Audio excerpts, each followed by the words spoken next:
നമുക്ക് റോമിൽ നിന്നും പറയാൻ സാധിക്കുന്ന പ്രധാനപ്പെട്ട കാര്യങ്ങൾ എന്ന് പറയുന്നത് ഇന്നലെ നേരം വൈകി അർദ്ധരാത്രിയോടുകൂടി പൊതുദർശനം അവസാനിക്കുമെന്ന് പ്രതീക്ഷിച്ചിരുന്നെങ്കിലും ജനത്തിരക്ക് കാരണം രാത്രിയിൽ ഏറെ നേരം അർദ്ധരാത്രി പിന്നിട്ടിട്ടും ബസിലിക്ക തുറന്നു കിടക്കുകയായിരുന്നു. ഇന്ന് അതിരാവിലെ തന്നെ വത്തിക്കാനിൽ വലിയ ജനസഞ്ചയമാണ് ഉള്ളത്. വിദൂര ദിക്കുകളിൽ നിന്നുള്ള ആളുകൾ ഇവിടെ ധാരാളമായിട്ട് വന്നു ചേരുന്നതായിട്ട് നമ്മൾ കാണുന്നുണ്ട്. ഇനി മറ്റൊരു കാര്യം പറയാനുള്ളത്, ഇന്നലെ വൈകുന്നേരത്തെ കർദിനാളന്മാരുടെ രണ്ടാമത്തെ ജനറൽ കോൺഗ്രിഗേഷന് ശേഷം പ്രധാനപ്പെട്ട ഏതാനും തീരുമാനങ്ങൾ വന്നിട്ടുള്ളത്. ഒന്ന്, ഇന്ന് വെള്ളിയാഴ്ച നാളെ വൈകുന്നേരം 8 മണിക്ക് ഫ്രാൻസിസ് മാർപ്പാപ്പയുടെ മഞ്ചം പേടകം അടയ്ക്കുന്ന ചടങ്ങിന് കമർലങ്കോ നേതൃത്വം നൽകുമെന്ന് നമുക്ക് വിവരം ലഭ്യമായിട്ടുണ്ട്. മറ്റൊരു കാര്യമുള്ളത്, ഖബറടക്ക ശുശ്രൂഷകൾക്ക് ശേഷം 9 ദിവസത്തെ പ്രാർത്ഥന ദിനങ്ങൾ പ്രഖ്യാപിച്ചിട്ടുണ്ട്. എല്ലാ ദിവസവും വൈകുന്നേരം മെയ് 4-ാം തീയതി വരെയുള്ള 9 ദിവസത്തെ വിശുദ്ധ കുർബാനകൾക്ക് പരിശുദ്ധ പിതാവിന്റെ ആത്മശാന്തിക്ക് വേണ്ടിയിട്ടുള്ള പ്രാർത്ഥനകൾക്കുമൊക്കെ വിവിധ കർദിനാൾമാർ നേതൃത്വം നൽകുമെന്ന് വത്തിക്കാൻ അറിയിക്കുന്നുണ്ട്. ഇതൊക്കെയാണ് നമുക്ക് പ്രധാനപ്പെട്ട കാര്യങ്ങൾ കർദിനാൾ സംഘത്തിൽ നിന്ന് ലഭ്യമാകുന്നത്.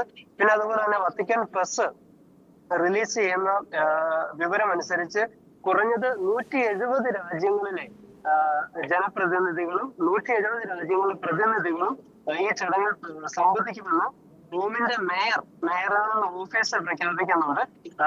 അമേരിക്കൻ പ്രസിഡന്റായ ഡൊണാൾഡ് ട്രംപ്, ഫ്രാൻസിസ് മാർപ്പാപ്പയുടെ ജന്മനാടായ അർജന്റീനയുടെ പ്രസിഡന്റ് ഹാവിയർ മിലെ എന്നിവരൊക്കെ പങ്കെടുക്കുമെന്ന് നമുക്ക് മനസ്സിലാവുന്നുണ്ട്.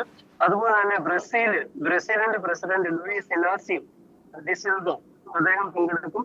French president Emmanuel Macron, British പ്രധാനമന്ത്രി കിയർ സ്റ്റാമർ, അതുപോലെ തന്നെ ജർമ്മനിയിലെ സ്ഥാനമൊഴിയുന്ന chancellor Olaf Scholz, Ukraine president Zelensky, ഇവരൊക്കെ വത്തിക്കാനിലേക്ക് എത്തുന്ന പ്രധാനപ്പെട്ട യൂറോപ്യൻ നേതാക്കന്മാരാണ്. പക്ഷെ അവിടെ മേയറിന്റെ ഓഫീസ് പറയുന്നതനുസരിച്ച് അവർ ചോദ്യത്തിന് ഉത്തരമായിട്ട് പറഞ്ഞത് റഷ്യൻ പ്രസിഡന്റ് വ്ളാഡിമിർ പുടിൻ അദ്ദേഹം വരുന്നില്ല എന്ന് പ്രഖ്യാപിച്ച, അതായത് അദ്ദേഹം പങ്കെടുക്കാൻ ഉദ്ദേശിക്കുന്നില്ല എന്ന് പ്രഖ്യാപിച്ച പറഞ്ഞ ലോകത്തെ ഏക നേതാവ് അദ്ദേഹമാണ്. പക്ഷെ അതിനൊരു പൊളിറ്റിക്കൽ റീസൺ കൂടി ഉണ്ട്. അന്താരാഷ്ട്ര ക്രിമിനൽ കോടതി അദ്ദേഹത്തിനെതിരെ അറസ്റ്റ് വാറന്റ് പുറപ്പെടുവിച്ച ചെയ്താൽ ICC അംഗരാജ്യമായ ഇറ്റലിയിൽ അദ്ദേഹം പ്രവേശിച്ചാൽ ഇറ്റലിക്ക് അദ്ദേഹത്തെ അറസ്റ്റ് ചെയ്യേണ്ടി വരും നിയമപ്രകാരം. ആ ഒരു നയതന്ത്ര ബന്ധത്തിലെ പ്രശ്നം ഒഴിവാക്കാൻ വേണ്ടിയിട്ടാണ് അദ്ദേഹം അങ്ങനെ പറഞ്ഞത്, അദ്ദേഹത്തിന്റെ ഓഫീസ് അങ്ങനെ പ്രഖ്യാപിച്ചത് എന്നാണ് നമുക്കിപ്പോൾ ലഭ്യമാവുന്ന വിവരം.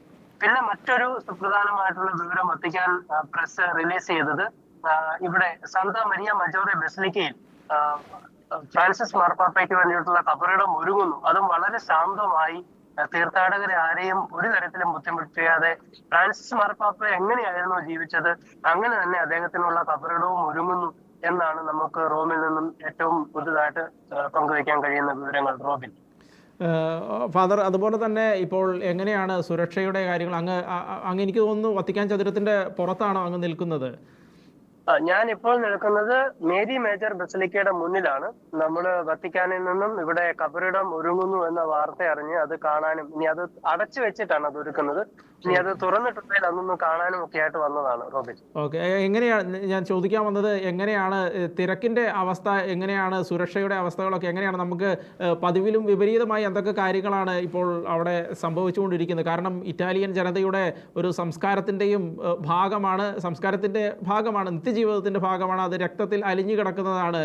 ഒരുപക്ഷെ ഈ വത്തിക്കാനും അതുമായി ബന്ധപ്പെട്ട കാര്യങ്ങളെല്ലാം. അപ്പോൾ എങ്ങനെയാണ് ആ ഒരു അന്തരീക്ഷം അവിടെ? അതെ, തീർച്ചയായിട്ടും റോബിൻ, അത് അങ്ങനെ തന്നെയാണ്. ഇറ്റലിയുടെ ഒരു അഭിമാന കാര്യം കൂടിയാണ് വത്തിക്കാനിൽ നടക്കുന്ന എല്ലാ കാര്യങ്ങളും. അതുകൊണ്ട് തന്നെ സുരക്ഷ വളരെ കർശനമായിട്ടാണ് അവർ പാലിക്കുന്നത്.